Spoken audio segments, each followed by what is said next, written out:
Hello students, welcome to my channel study with hello Suman. आज की इस वीडियो में हम बात करने वाले हैं कक्षा 7 का चैप्टर 2.1 का जो भी इंट्रोडक्शन है भिन्न। ठीक है, जैसा कि आप लोग देख पा रहे हैं इंट्रोडक्शन हम लोग करेंगे, एकदम फ्रेश चैप्टर है।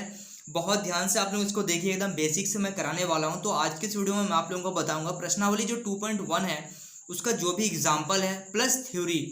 ठीक है, तो उसको हम लोग बहुत डिटेल में करने वाले हैं। तो अगर आप मेरे चैनल पर नए आए हैं तो प्लीज़ चैनल को सब्सक्राइब करना मत भूलिएगा और अपने दोस्तों के साथ जरूर शेयर करिए। तो चलिए इस वीडियो को बिना टाइम वेस्ट किए हुए हम लोग स्टार्ट करते हैं।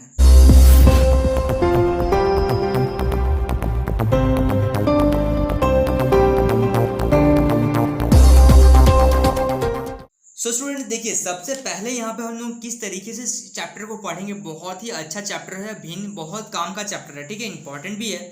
तो सबसे पहले हम लोग इसमें क्या करने वाले हैं कि थोड़ा सा इसमें हम लोग इंट्रोडक्शन देखेंगे और उससे रिलेटेड जो जो क्वेश्चन आएगा उसको सबसे पहले देखेंगे। तो आप लोगों को पता होगा कि भिन्न क्या होता है। सबसे पहले इसके बारे में थोड़ा सा हम लोग जान लेते हैं कि भिन्न आखिर में होता क्या है। तो भिन्न एक ऐसी संख्या है जो संख्या रेखा पर पूर्ण से भाग को दर्शाता है। ठीक है, मतलब वो संख्या रेखा पर डिनोट करता है। जैसे जैसे एक संख्या रेखा है, जैसे यहाँ पे क्या है, 0 है, यहाँ 1 है और यहाँ पे 2 है। तो यहाँ पे अगर बात करें, यहाँ पे 1 है तो यहाँ पे क्या होगा 1।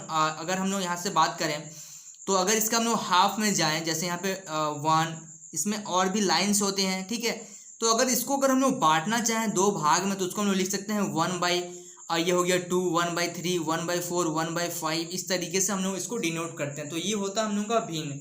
तो यहाँ पे बोला जा रहा है भिन्न एक ऐसी संख्या है, उसको मैं लिखवा रहा हूँ आप लोगों को। भिन्न एक संख्या है जो संख्या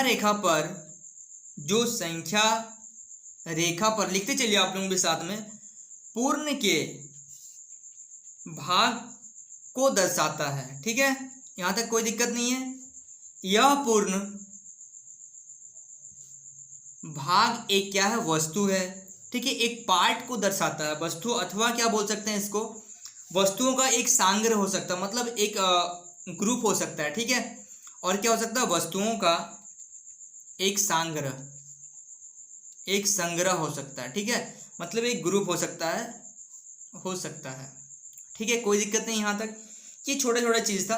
अब हम लोग क्या करते हैं, एक उदाहरण देखते हैं। यहाँ पे एक उदाहरण में क्या बोला जा रहा है, यहाँ पे बोला जा रहा है एक भिन्न जो 5 बराबर भागों में बांट रहा है। यहाँ पे क्या है, एक मैं आपको बता रहा हूँ, यहाँ पे एक बॉक्स है। टोटल भाग कितने हैं इसके, टोटल भाग है 5, 1 2 3 4 5। ठीक है, मान लीजिए एक कोई है, यहाँ पे एक कोई आदमी है जिसको यहाँ पे उसका कुछ हिस्सा मिलेगा यहाँ से। तो मैंने यहाँ पे क्या किया, दो पार्ट को कलर कर दिया। ठीक है, तो यहाँ पे अगर हम लोग ए को डिस्ट्रीब्यूट करना चाहें, कैसे ए को देंगे, तो यहाँ पे देखिए टोटल भाग कितने हैं, टोटल भाग है 5 और जो कलर भाग है उसको हम लोग ऊपर में लिखते हैं। तो ये हो गया 2/5। 2 क्या होता है, ये होता है अंश, और नीचे वाले को हम लोग बोलते हैं हर। ठीक है, तो यहाँ पे बोलेंगे एक भिन्न जो 5 बराबर भागों में 2 भाग को दर्शाता है। मतलब 5 भाग है टोटल, लेकिन ये किस भाग को दर्शा रहा है, 2 भाग को दर्शा रहा है। तो इसको बोलेंगे हम लोग अंश, और जो नीचे है जो टोटल भाग है उसको बोलते हैं हम लोग हर। ठीक है, इसी तरीके से हम लोग डिनोट करते हैं P/Q के फॉर्म में। तो ये होता है आपका, ऊपर वाले को बोलते हैं अंश और नीचे वाले को बोलते हैं हर। ठीक है, अब यहाँ तक तो आप लोगों को समझ में आ रहा। अब इसके बारे में हम लोग आगे पढ़ते हैं कि इसका बहुत सारे टाइप्स होते हैं। तो सबसे पहला टाइप्स को हम लोग देखते हैं। सबसे फर्स्ट में आता है आपका उचित भिन्न क्या होता है। बहुत ध्यान से आप लोग इसका नोट्स बनाते हुए चलिएगा। उचित भिन्न क्या होता है, वो भिन्न जिसमें अंश का मान हर से छोटा होता है। लिखिए, वह भिन्न जिसमें अंश का मान क्या होता है, मतलब उसका जो वैल्यू होता है वो हर से छोटा होता है। ठीक है, फॉर एग्जाम्पल अगर हम लोग एग्जाम्पल से देखें तो 2/3, इसमें क्या बोल रहा है, अंश का मान जो होता है ये अंश हो गया और ये हर हो गया। तो हर, इसमें बोला जा रहा है कि अंश का जो मान है वो हर से छोटा होगा, मतलब हर बड़ा होगा और अंश छोटा होगा, उसको बोलेंगे उचित भिन्न। जैसे 3/7, उसके बाद आपका 5/8, ये सब क्या है, उचित भिन्न है, क्योंकि इसमें हर क्या है, बड़ा है और अंश क्या है, छोटा है। समझ पा रहे हैं। अब आता है इसमें आगे, अगर बात करें हम लोग विषम भिन्न क्या होता है। देखिए विषम भिन्न विषम भिन्न में क्या हम लोग पढ़ेंगे, वह भिन्न जिसमें अंश का मान हर से बड़ा होता है, मतलब वह भिन्न जिसमें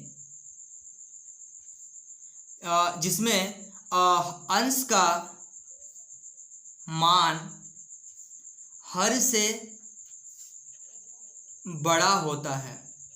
ठीक है, हर से बड़ा होता है, मतलब इसमें उल्टा हो जाएगा, इसका उचित का उल्टा हो जाएगा। जैसे यहाँ पे हम लोग लिख रहे थे, तो यहाँ पे इसी को अगर लिखेंगे तो 3/2, ठीक है, 7/3, 8/5, मतलब अंश क्या रहेगा, बड़ा रहेगा, और हर क्या रहेगा, छोटा रहेगा। इसको हम लोग बोलते हैं क्या, उचित भिन्न। सॉरी, उचित भिन्न तो ये हो गया कि जिसमें अंश हम लोगों का छोटा रहेगा और हर बड़ा रहेगा, लेकिन यहाँ पे विषम भिन्न उसको बोलेंगे जिसमें अंश बड़ा रहेगा और हर छोटा रहेगा, मतलब उचित का उल्टा रहेगा। ठीक है, समझ पा रहे हैं आप लोग। चलिए अब आगे देखते हैं हम लोग मिश्र भिन्न किसे कहते हैं। देखिए अब नेक्स्ट आता है आपका मिश्र भिन्न। ठीक है, तो मिश्र भिन्न किसे कहते हैं, पूर्ण संख्या और एक उचित भिन्न। ठीक है, जिसका क्या होता है, अंश क्या होता है, छोटा होता है और हर बड़ा होता है, इसको बोलते हैं उचित भिन्न। उचित भिन्न संख्या के संयोजन से बना भिन्न मिश्र भिन्न कहलाता है। मिश्र भिन्न कहलाता है। ठीक है, मिश्र भिन्न किसे कहते हैं, पूर्ण संख्या और एक उचित भिन्न संख्या के संयोजन से बना भिन्न मिश्र भिन्न कहलाता है। ठीक है, तो एग्जाम्पल से हम लोग क्या देखेंगे यहाँ पे, 3/2, 5/3, 7/6, ये क्या है हम लोगों का ये हम लोगों का मिश्र भिन्न है, जो कि पूर्ण संख्या और एक उचित भिन्न से बना हुआ है। ठीक है, चलिए अब आगे देखते हैं हम लोग। आगे हम लोगों का तुल्य भिन्न किसे कहते हैं। तुल्य भिन्न मतलब एक भिन्न संख्या, इसमें अब डेफिनेशन में नहीं करवा रहा हूँ, आपको समझाते हुए चल रहा हूँ। तुल्य भिन्न किसे कहते हैं, देखिए यहाँ पे क्या बोला जा रहा है, तुल्य भिन्न सपोज आपको दिया जा रहा है यहाँ पे 2/3, समझने का कोशिश करिएगा। अगर मैं बोलूँ इसके तुल्य आप कोई भी इसका इक्वल में लिखो कुछ भी, तो आप कैसे लिखोगे, इसका तुल्य कैसे निकालोगे। देखिए तो 2/3 को अगर आप किसी भी नंबर से मल्टीप्लाई करोगे, जैसे मैंने यहाँ पे 3 ले लिया, तो ऊपर जिस नंबर से कर रहे हैं उसी नंबर से नीचे भी मल्टीप्लाई कर रहे हैं, तो ये आ रहा हम लोग का 6/9। लेकिन जब हम लोग इसको कैंसिल करेंगे तो क्या आ जाएगा, देखिए 3 2 6, 3 दूनी 6, 3 3 9, मतलब 2/3 के बराबर आ रहा है। तो हम लोग बोल सकते हैं 6/9 इसका क्या है, एक तुल्य है। मतलब आप और भी एग्जाम्पल ले सकते हो, 6/9 को आप क्या कर सकते हो, 5 से मल्टीप्लाई कर सकते हो, 4 से कर सकते हो, मतलब जिस नंबर से आप ऊपर मल्टीप्लाई करोगे उसी नंबर से आपको नीचे भी मल्टीप्लाई करना पड़ेगा। इसे बोलते हैं हम लोग तुल्य भिन्न। क्लियर है। अब देखिए, अब यहाँ इसके बाद अगर हम लोग देखें तो समान और असमान भिन्न क्या होता है। समान भिन्न का मतलब क्या होता है, जिसका हर समान हो उसे समान भिन्न कहते हैं। ठीक है, अगर कोई भी क्वेश्चन आप सॉल्व कर रहे हो, जैसे भिन्न का जोड़ हो गया, घटा हो गया, तो जब आपका क्या होता है कि समान भिन्न आ जाता है, जैसे आपका समान भिन्न होता है, जैसे आपका 2/9, 5/9, 8/9, 7/9, मतलब इसका जो हर होता है ये हो गया अंश अलग अलग हो सकता है, लेकिन हर क्या होना चाहिए, एक जैसा होना चाहिए, उसको हम लोग बोलते हैं समान भिन्न। ठीक है, अब देखिए असमान भिन्न क्या होता है। देखिए असमान भिन्न कैसे बोलेंगे हम लोग, जिसका हर क्या हो, समान नहीं हो। ठीक है, जैसे 2/3, 5/4, 3/6, 9/8, ये देखिए इसका जो हर क्या है, अलग अलग है, इसको बोलेंगे असमान भिन्न। ठीक है, समझ पा रहे हैं आप लोग। तो please note down this question. देखिए यहाँ पे एक क्वेश्चन आया हुआ है, यहाँ पे बोल रहा है कि 16/24 को सरलतम रूप में लिखिए। ठीक है, देखिए मैं आपको एक तरीका बता रहा हूँ, वो तरीका बहुत ही बेस्ट है, और इसके बाद जो बुक में दिया गया है उस तरीका को भी मैं आपको दिखाऊंगा, आप लोग देखना, और उसको भी मैं समझाऊंगा, फिर आप कमेंट करके बताना कि आपको कौन सा तरीका सबसे अच्छा लगा। ठीक है, तो यहाँ पे 16/24 को बोला सरलतम रूप में लिखने के लिए। ठीक है, तो कैसे करेंगे, देखिए यहाँ पे सरलतम रूप का मतलब होता है कि जैसे आपको यहाँ पे मैं बोलूँ कि 10/8 है, तो आप इसको सरलतम रूप में कैसे लिख सकते हो, आप इसको कैंसिल करो।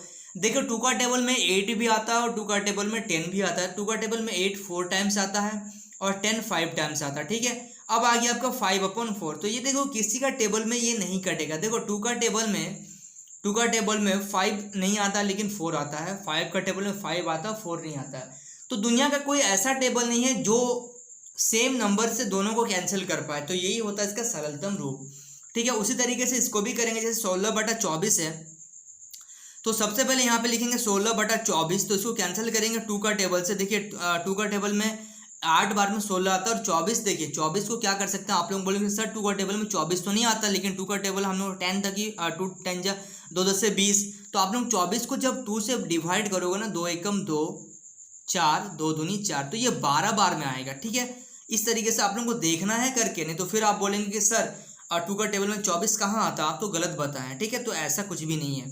तो 2 8 कितना, 2 चौके 8, 2 छक 12, फिर देखिए 2 का टेबल से जा रहा, 2 दूनी 4, 2 तिया 6, तो इसका जो सरलतम रूप आ गया ये आ गया 2/3। कितना आसान तरीका से मैंने आपको बताया और आपको भी क्लियर हो गया होगा। अब चलते हैं हम लोग बुक का सॉल्यूशन को देखते हैं और बुक का सॉल्यूशन को एक बार समझ। देखिए बहुत ध्यान से यहाँ पे मैंने बुक का सॉल्यूशन को मैंने लिया है। क्या बोल रहा है, 16/24 को सरलतम रूप में बदलिए। तो यहाँ क्या कर रहा है, देखिए 16 का गुणनखंड निकाला जा रहा है, 1 2 3 8 16, 1 2 4 8 16, मतलब ये किसका किसका पाड़ा से कटेगा, और 24 किसका किसका पाड़ा से मतलब आता है, 1 2 3 4 6 8 12 24। ठीक है, अब 16 और 24 का सार्व गुणनखंड मतलब जो दोनों में मैच कर रहा है, क्या क्या और मैच कर रहा है, जैसे हो गया हम लोगों का यहाँ पे 1 2 4 8। ठीक है, ये दोनों में आ रहा है। ठीक है, इसको ले लिए। अब 16 और 24 का महत्तम समवर्तक निकाल रहे हैं, जिससे महत्तम समवर्तक 8 आ रहा है। आप देख रहे हैं कितना लंबा चौड़ा यहाँ पे करना पड़ रहा है। अंत में क्या आता, क्या कर रहे हैं, 16 और 24 का महोत्सव भी निकाल रहे हैं, महत्तम समवर्तक 8 आ रहा है। अब 16 और 24 को इसी 8 से जो महत्तम समवर्तक आया है, इसी से हम लोग डिवाइड कर रहे हैं, जिससे 2/3 आ रहा है। तो जो मैंने आपको तरीका बताया वो तरीका आपको कैसा लगा और ये तरीका आपको कैसा लगा, कमेंट में लिखना मत भूलिएगा। ठीक है, चलिए अब इसी में हम लोग आगे क्वेश्चन को देखते हैं। सो स्टूडेंट्स, आई होप आपको इस वीडियो से काफ़ी कुछ सीखने को मिला होगा। अभी हम लोग का एग्जाम्पल बाकी है, तकरीबन 4 से 5 क्वेश्चन बाकी है। मैं एक पार्ट 2 बनाऊंगा इसी इंट्रोडक्शन का, और उसमें मैं उस वीडियो को डालूंगा।